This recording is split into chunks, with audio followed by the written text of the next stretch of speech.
This presentation is an overview of methods for estimating long-term annual highway runoff loads with and without use of stormwater best management practices, BMPs, for total maximum daily load analyses with the Stochastic Empirical Loading and Dilution Model, SELDM. SELDM is the runoff quality model developed by the USGS in cooperation with the Federal Highway Administration to estimate the risks of exceeding water quality criteria and the potential effectiveness of stormwater mitigation measures. SELDM is a stochastic model because it uses Monte Carlo methods to create a sample of events representing combinations of flows, loads, and concentrations that may occur over a long period of time. It's an empirical model because it's based on data and statistics rather than pure theory. You do not calibrate SELDM by doing history matching or trying to model complex environmental processes. You calibrate the model by using representative statistics. SELDM is a loading model because it provides storm and annual loads. It's a dilution model because it calculates the mixing of upstream and highway runoff to indicate the chance of exceeding a target concentration value. SELDM has been thoroughly reviewed and tested. Engineers, hydrologists, and environmental specialists from the USGS, the Federal Highway Administration, the USEPA, Fish and Wildlife Service, 15 state DOTs, and the Massachusetts Department of Environmental Protection participated in the SELDM beta test and/or the official model review. The techniques, methods, and statistics used in SELDM are well reviewed and approved by the USGS and the Federal Highway Administration. These methods and statistics are documented in 3 federal highway reports and 5 USGS reports. Applications of SELDM in New England and Oregon are documented in a Transportation Research Record article and a USGS report, respectively. In 2012, the Massachusetts Department of Environmental Protection identified 288 river, lake, and coastal assessment units, AUs, that had TMDLs for one or more pollutants, and 720 AUs were identified as needing TMDLs. This map shows classifications in Massachusetts. Statewide, the cost for assessing potential effects of a linear transportation system on receiving waters could be high. Massachusetts DOT maintains about 9,600 lane miles of roadway and more than 8,000 bridges and culverts. Many, if not all, of the impaired and unimpaired waters have Mass DOT property within the watersheds. Mass DOT needed a robust, defensible, and cost-effective way to assess our contributions to different highways. Precipitation is the main driver for pavement runoff loads. We use the medians of long-term statistics from 11 NOAA precipitation stations in Rhode Island and southeastern Massachusetts to develop planning level yield estimates per acre of pavement that can be applied to watersheds of interest by using Geographic Information System maps. In SELDM, we use the United States Environmental Protection Agency definition of a runoff generating event. The USEPA has defined a runoff generating storm event as having a minimum volume of 0.1 inch of liquid precipitation and a minimum interevent time of 6 hours. The minimum event duration of 1 hour is a result of using hourly precipitation data. The minimum interval between storm event midpoints is the result of a 6-hour minimum interevent time added to the midpoints of 2 one-hour events. This definition has been used by EPA, the Federal Highway Administration, the U.S. Geological Survey, and other federal and state water resource management agencies. In SELDM, events are generated randomly rather than as a time series. However, the interval between event midpoints is used to accumulate events into annual load accounting years. The simulated collection of time between storm event midpoints, the delta values, determine the annual load accounting years. This graph shows these simulated delta values for the 1,662 events in a 29-year simulation. The vertical axis is the logarithmic scale showing the time between event midpoints in hours. The horizontal axis is a probability scale showing the percentage of events that equal or exceed a given value. The probability scale is nonlinear. It represents the number of standard deviations from the median, and so it stretches out the high and low values. Probability scales are used in hydrology because we are often concerned with extreme values such as floods, droughts, and water quality exceedances. The delta values range from 7.02 hours to to 1,127 hours, about 45 days, with a median of about 110 hours, 4.6 days, and an average of about 145 hours, 6 days. Randomly generated rainfall volumes are accrued into the annual load accounting years. This graph shows the simulated event volume values. The vertical axis is a logarithmic scale showing the precipitation volume in inches. The horizontal axis is a probability scale showing the percentage of events that equal or exceed a given value.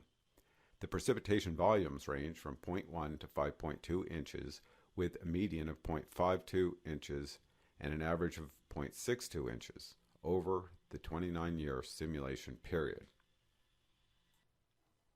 This graph shows the simulated randomly generated runoff coefficients.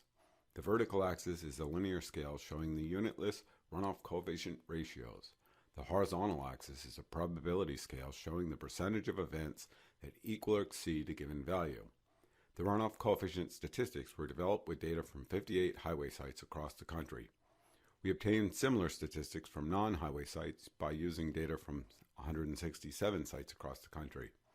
The runoff coefficient values range from 0.03 to 1, with a median of 0.83 and an average of 0.79. The individual precipitation volumes are multiplied by the runoff coefficients to get the highway runoff volumes. The delta values are used to accumulate events into the annual load accounting years. This graph shows the simulated population of 29 yearly values. The vertical axis is a linear scale showing the normalized precipitation and highway flows in inches. The horizontal axis is a probability scale showing the percentage of years that equal or exceed a given value. The annual precipitation values range from 27 to 55 inches with a median and an average of about 41 inches. The annual runoff values range from 21 to 44 inches with a median and average of about 32 inches. The annual average runoff coefficient values range from 0.77 to 0.81 with a median and average of 0.79. To get annual loads, we use the event concentrations and event runoff volumes and accumulate the storm loads into annual loads. This graph shows the simulated population of event mean concentrations. The vertical axis is a logarithmic scale showing the total phosphorus concentrations from the simulated high-traffic highways in milligrams per liter. The horizontal axis is a probability scale showing the percentage of events that equal or exceed a given value. The EMC values for the high-volume highways range from 0.0015 to 1.66 milligrams per liter, with a median of 0.126 and an average of 0.194 milligrams per liter of total phosphorus. Massachusetts and Rhode Island DOT were working with the USEPA Region 1 to adopt a standard method. They will look at high-volume, low-volume highways with a breakpoint of 40,000 vehicles per day. We also looked at potential yields from two-lane rural roads and ultra-urban highways because there were substantial differences in yields for some constituents. This graph shows the simulated population of 29 yearly values.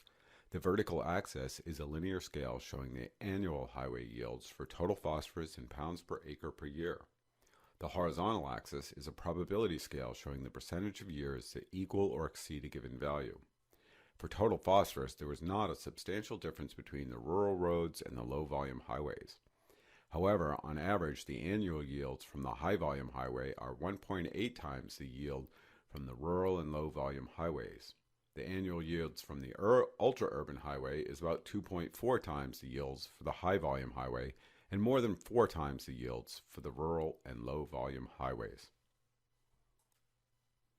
The next step was to look at potential mitigation measures to minimize the highway runoff yields.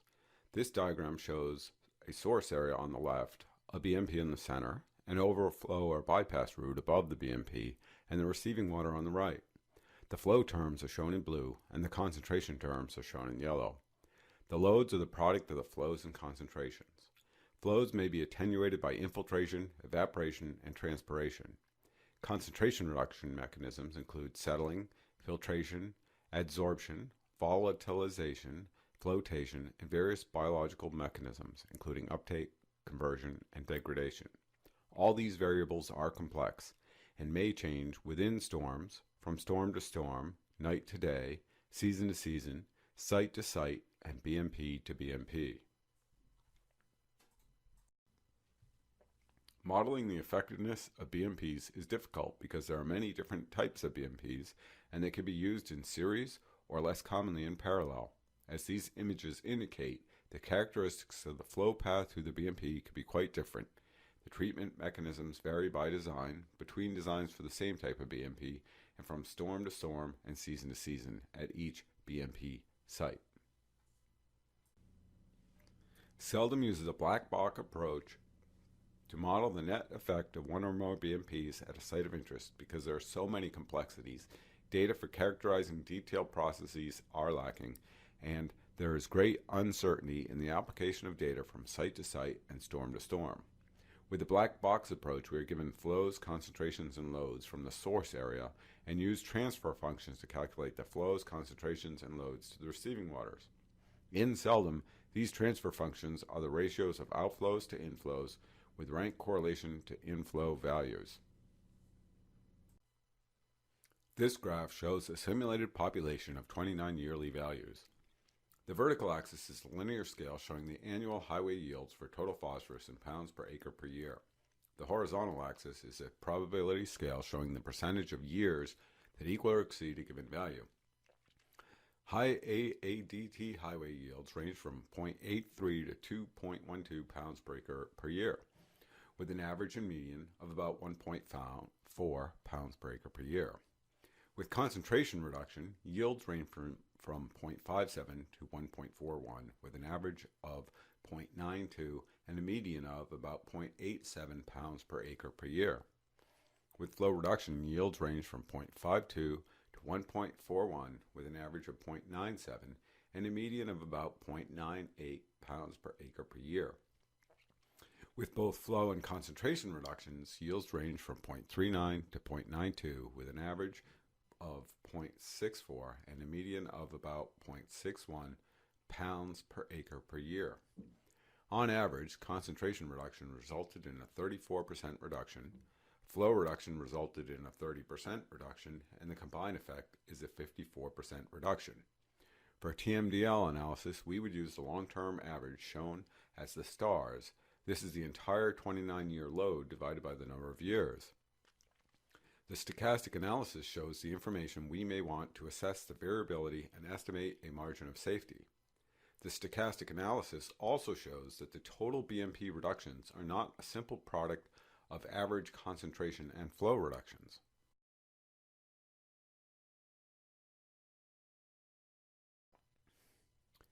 These analyses provide the tools and techniques that Massachusetts and Rhode Island DOT can use to assess their contributions to TMDLs in each state.